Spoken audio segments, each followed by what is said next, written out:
Parmi les principales règles du succès, les principales règles pour vivre sa vie de leader et d'entrepreneur et rester équilibré, 3 premières leçons.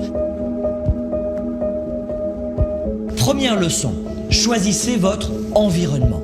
Les lieux et les personnes que vous fréquentez chaque jour ont une immense influence, une influence considérable sur votre mental, vos croyances, vos idées reçues, vos goûts, vos choix, vos projets. Plus précisément, réalisez que vos projets et que vos buts sont en général, si vous n'y prêtez pas garde, ceux des 5 à 10 principales personnes qui vous entourent et que vous côtoyez au quotidien. Choisissez qui sont vos amis, qui seront vos relations. C'est la première façon de choisir sa vie et de choisir ses projets.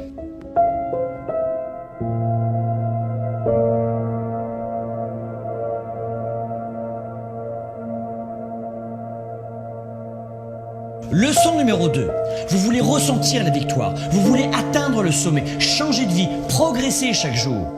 Vous voulez garder une vision positive et confiante en l'avenir. Cessez de regarder les informations, les journaux, l'actualité à la télévision ou dans les radios. Fuyez les journaux de nouvelles et d'actualité et autres faits divers, mes amis. Le but des médias avec les journaux de nouvelles et d'actualité, ce n'est pas de vous permettre de réussir à vivre votre vie, mais de capter suffisamment votre attention pour augmenter les audiences et donc pour augmenter leur chiffre d'affaires.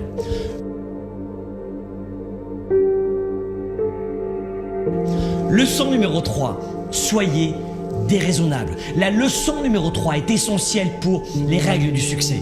Soyez déraisonnable. Le monde a été bâti par des gens déraisonnables qui ont créé leurs valeurs et qui ont permis à d'autres d'y adhérer. Communiquez quand personne ne veut le faire.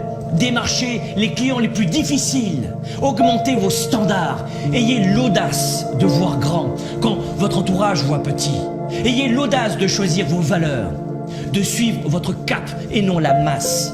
La réussite et le succès demandent une forte attitude déraisonnable pour faire de vous un grand leader pour un monde meilleur.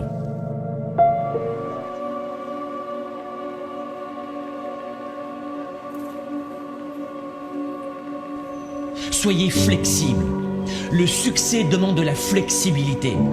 Si vos projets et vos premiers résultats tardent à venir, soyez flexible, changez d'approche, changez de cap, changez de stratégie, recalibrez vos projets.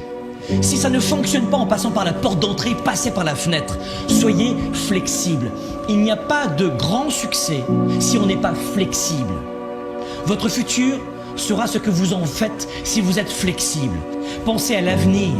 Ces leçons du succès ne sont pas uniquement faites pour vous, mais pour vos proches. Au-delà de vous-même, votre réussite va aussi devenir celle de votre famille, pour qu'elle ne soit jamais dans le besoin. Et puisqu'on en parle, le succès c'est aussi l'argent. L'argent ne fait pas le bonheur, mais il apporte la liberté, le choix. La liberté de prendre soin de ses proches, de vous-même, de votre santé, de payer les meilleures études et les meilleurs médecins à vos enfants, de créer des emplois, de contribuer auprès de vos églises ou de vos associations, de participer à une cause sociale. Et pour être honnête, moi aussi depuis de nombreuses années, j'affronte des défis, des obstacles, des problèmes, des difficultés. Mais l'argent n'en est plus un. Faites en sorte que l'argent ne soit jamais plus un problème pour vous et pour votre famille. Si vous suivez ces premiers principes du succès, de vie finalement, vous aurez évidemment encore des problèmes et des coups durs, mais l'argent ne sera plus jamais l'un d'eux. Le succès pour vous et pour vos proches, ce n'est pas une option, c'est une obligation. Le succès, c'est une obligation qui doit déclencher en vous le plus fort engagement.